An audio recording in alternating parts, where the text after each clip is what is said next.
효자와 눈썹 없는 호랑이. 글 이미애, 그림 한병호.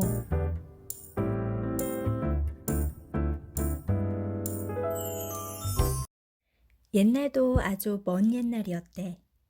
호랑이가 사는 깊은 산, 그 산자락 외딴 집에 홀어머니와 나무꾼 아들이 살고 있었어.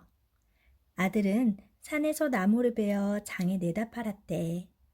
그래서 두 식구가 겨우 먹고 살았는데 이 아들이 효자야, 효자. 어머니에게는 늘 소복소복 따뜻한 밥과 맛나는 반찬을 해드렸어. 그리고 항상 깨끗한 옷을 입혀드렸지. 그러자면 자기는 남은 찬밥덩이나 물에 말아 후루룩 먹지 않았겠소? 하지만 아무리 고생스러워도 아들은 싱글싱글 웃는 낯으로 어머니를 잘 모셨어. 그런데 글쎄 어느 날부터 어머니가 병에 걸려 시름시름 앓기 시작했어. 사흘 동안 눈이 펄펄 내려 지붕도 들판도 산도 모두 다 하얗게 변한 겨울이었지. 누워있던 어머니가 말했어. 얘야, 산딸기가 먹고 싶구나. 산딸기만 먹으면 내 벌떡 일어나 앉을 수 있겠다만. 그러나 한겨울에 산딸기가 어디 있겠어. 그래도 아들은 발이 푹푹 빠지는 눈 덮인 산을 이리저리 헤매고 다녔어.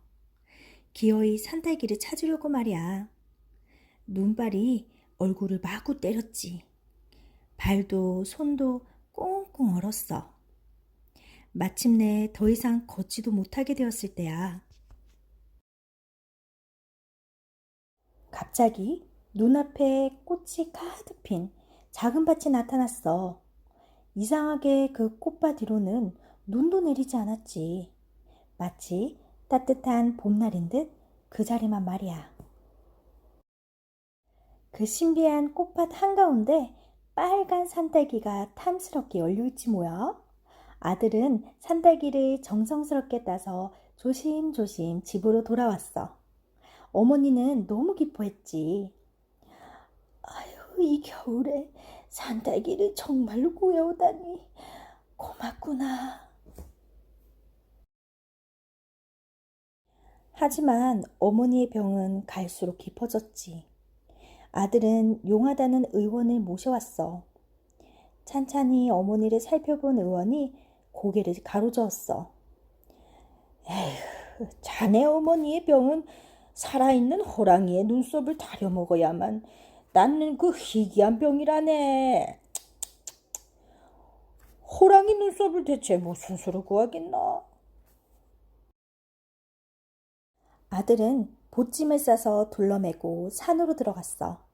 자기 목숨을 버리고서라도 어머니를 구하리라 굳게 결심하고서 말이야. 하루, 이틀, 사흘, 호랑이가 산다는 골짜기로 점점 더 깊이 들어갔지. 한 곡에 넘고 두 곡에 넘고 세 곡에 넘으니 헝 하는 호랑이 울음소리가 골짜기에 울리지 뭐야. 아들은 호랑이를 찾아 두리번거렸어.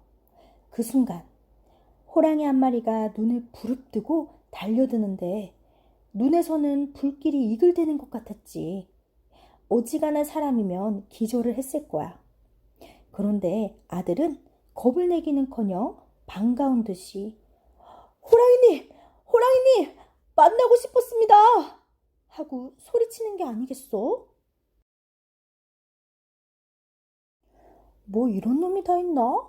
하고 갸우뚱 쳐다보는 호랑이에게 아들은 사정 이야기를 했어. 아주 간곡하게 말이야. 호랑이님의 눈썹을 얻어 우리 어머니 약으로 드릴 수만 있다면, 그렇게 해서 어머님이 살아나실 수만 있다면 저는 기꺼이 호랑이님의 밥이 되겠습니다.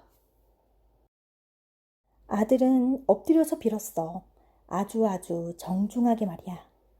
그런데 그 모습을 가만히 지켜보던 호랑이가 갑자기 눈물을 철철 흘리지 뭐야?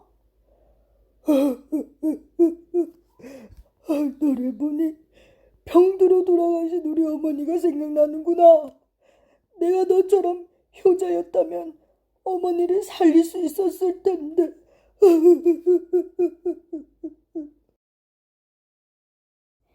호랑이가 등을 납작 낮췄어. 아들더러 올라타라는 거겠지. 아들이 호랑이 등에 올라타니 호랑이가 쌩 하고 바람처럼 빨리 달렸어. 아들이 사흘 걸려 넘은 산고개를 단박에 넘지 뭐야. 하나, 둘, 셋 할 동안 말이야. 효자를 태운 호랑이는 금세 산자락 집에 닿았어. 호랑이는 굵다란 눈썹을 뚝뚝 떼더니 아들에게 줬어. 호랑이 눈썹을 받아든 아들은 큰 절을 했지. 호랑이님, 문 밖에서 잠시만 기다려 주십시오. 어머니께 이 눈썹을 다려드린 후에 나올 테니 그때 저를 잡아먹으십시오. 그런데 눈썹 없는 호랑이가 고개를 흔들었어. 아니다, 아니야. 나는 내게서 큰 걸 배웠어. 나는 앞으로 사람만은 절대로 잡아먹지 않을 테다. 그럼 어머니 모시고 잘 살아라. 호랑이는 올 때처럼 휙 달려나가더니 금방 보이지 않았지. 호랑이 눈썹을 다려먹고 어머니는 거뜬하게 나왔어. 그 후 아들은 해마다 겨울이면 귀한 꽃과 산딸기를 장에 내다 팔아 잘 살았지. 왜 그 봄날 같은 꽃밭 있었잖아. 효자에게만 보이는 꽃밭이었거든. 그리고 참, 혹시 눈썹 없는 호랑이를 만나거든 효자를 도와준 착한 호랑이라고 생각하면 틀림없이 맞을 거야. 재밌었나요? 이 이야기는 어머니를 위해서라면 어떠한 고생도 마다하지 않고 즐거운 마음으로 해내는 효자의 이야기예요. 여러분은 어떤 장면이 가장 기억에 남나요? 호랑이를 만난 효자가 눈을 부릅뜨고 달려드는 호랑이 앞에서 무서워하기보다는 오히려 기뻐서 넙죽 절까지 하는 장면이 감동적이었다고요? 호랑이는 그런 효성에 감동하여 효자 아들에게 눈썹을 뚝뚝 떼어주죠. 옛날에는 앞산에도 뒷산에도 호랑이가 많이 살았대요. 그래서 우리 옛날 이야기에는 호랑이가 많이 나오죠. 이 이야기에 나오는 호랑이는 이를 쩍 드러내고 사람을 위협하는 무서운 호랑이가 아니에요. 사람과 이야기도 나눌 줄 아는 착하고 유순한 우리네 호랑이지요. 죽은 어미를 생각하며 눈물을 흘리기도 하는 정감 있는 호랑이 말이에요. 이렇게 사람이나 짐승이나 부모를 소중히 여기는 건 당연한 일인가 봐요. 그런데 우리는 가끔 우리를 낳고 길러준 부모님이 얼마나 소중한 분들인지 잊고 지낼 때가 있어요. 지금 바로 부모님의 마음을 즐겁게 해드리는 작은 일들부터 실천해 보세요. 그게 바로 효의 시작이랍니다.